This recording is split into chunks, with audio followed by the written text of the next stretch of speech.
Become a patron at www.patreon.com/Golden Era Bookworm for hard to find books, scans of rare photos, and articles on the golden era of bodybuilding.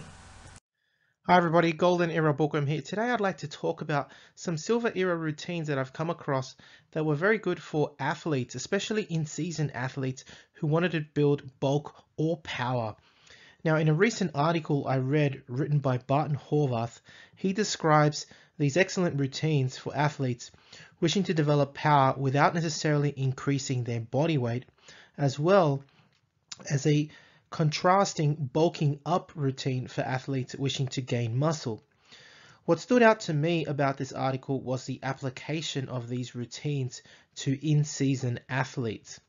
Many athletes have contrasting needs, with some suffering the dilemma of needing to improve their athletic ability and performance without necessarily increasing their body weight, whilst others actually do need to increase their muscle mass.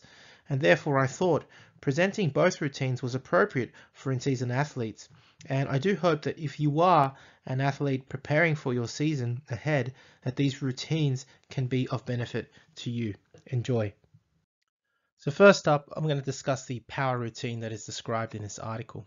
The whole idea is to gain maximum power without increasing your body weight. And so this is ideal for athletes that wish to improve their athletic ability and performance without increasing their body weight. The program is to be followed only for 2 to 3 months and not used year round. And just like any power routine, you would be using performing the motions, each movement that is, for low reps, but for many sets. So 2 to 3 reps would be the rep range, and initially performing 3 to 5 sets, but then eventually trying to work up to 8 sets. That's the whole key to this. Maximum power for short periods of time, but perform many times, right? So this is how you would develop a good power routine. Developing power in a good power routine requires low reps and many sets. Again, you want to use maximum weight, and there are only 4 movements listed in this power routine, and these are the partial floor press, the partial deadlift, the partial squat, and the cheating curl.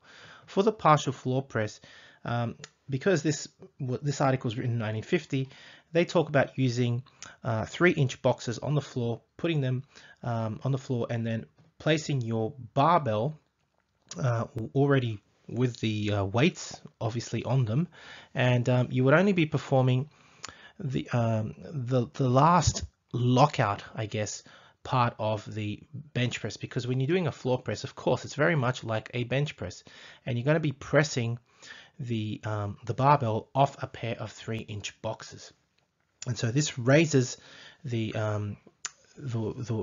height of the bar, and so you're only basically doing a very short motion.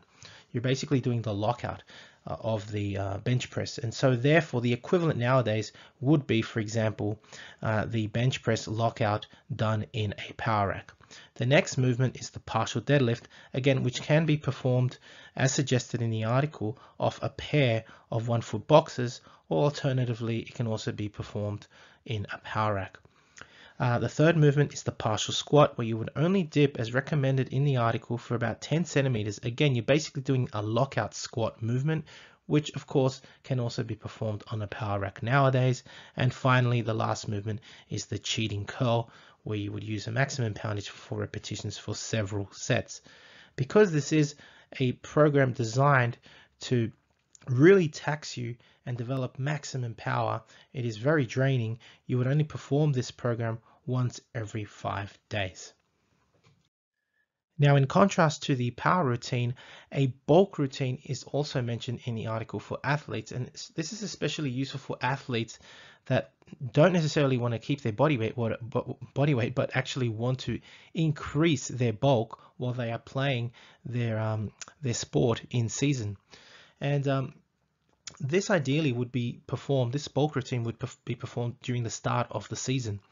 Now, the majority of the routine is based on performing 5 repetitions for 3 sets, very similar, I guess, to the 5x5 as advocated by Reg Park. Now you want to be using a maximum weight that you can handle for 5 repetitions.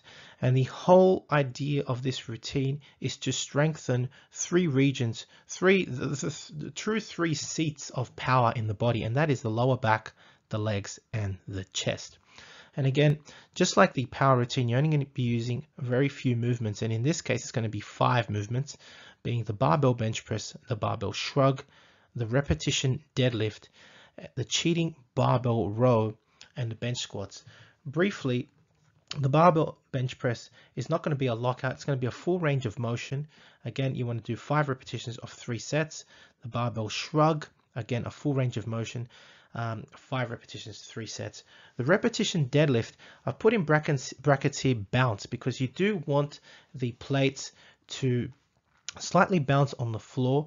You're not going to basically drop the bar and then lift it up. No, you want to do a repetition deadlift and not necessarily have the bar just stopping dead on the floor. You want to continue. And again, it's 5 straight reps for 3 sets, and not 5 single reps, 5 straight reps for 3 sets on the repetition deadlift. And similarly, the cheating barbell row, you want a little bit of bounce in this particular motion as well. These are the recommendations that are given in this article from 1950. And finally, performing bench squats or box squats, where you basically squat down.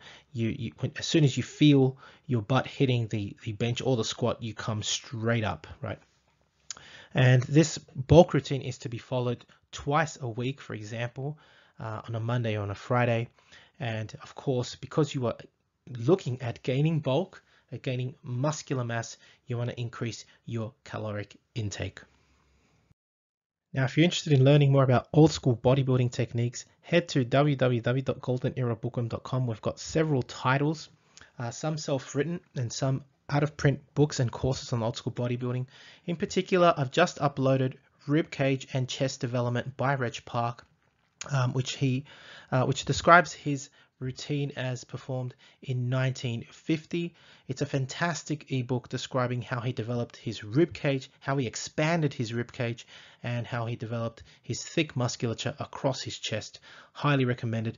I've been asked so many times about rib cage development, and this talks about the 20 rep squat and the several expansion exercises that can be followed to expand the rib cage. It's an excellent read. Check it out on my website. Also, you'll find many other books, for example, from Vince Gironda, Steve Reeves, all available at www.goldenerabookworm.com.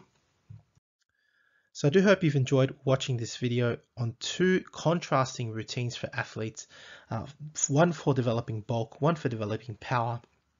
And yeah, I hope you, if you are an in-season athlete, you can benefit from these routines. If you've enjoyed watching the video, please give the video a thumbs up, subscribe if you haven't to the Golden Era Bookworm, leave me your comments, and thank you again for watching. If you'd like to support my work, please donate via PayPal, become a patron, or visit my website www.goldenerabookworm.com for out-of-print books and courses, as well as self-written books on old school bodybuilding. And if you want to collaborate, please get in touch via email. That's it for me. Hope you've enjoyed the video. This is the Golden Era Bookworm.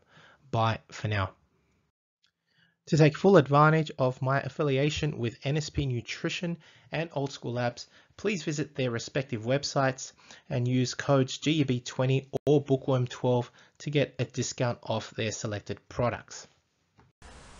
And for an entertaining look at the history of bodybuilding's supplement industry, I would highly recommend watching Subs the Movie, which I have collaborated in, available at Amazon Prime and Vimeo.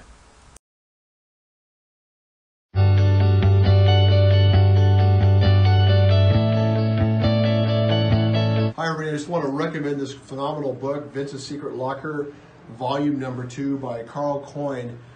I've been looking at this for about 4 weeks and I can't put it down. If you get a chance, check it out.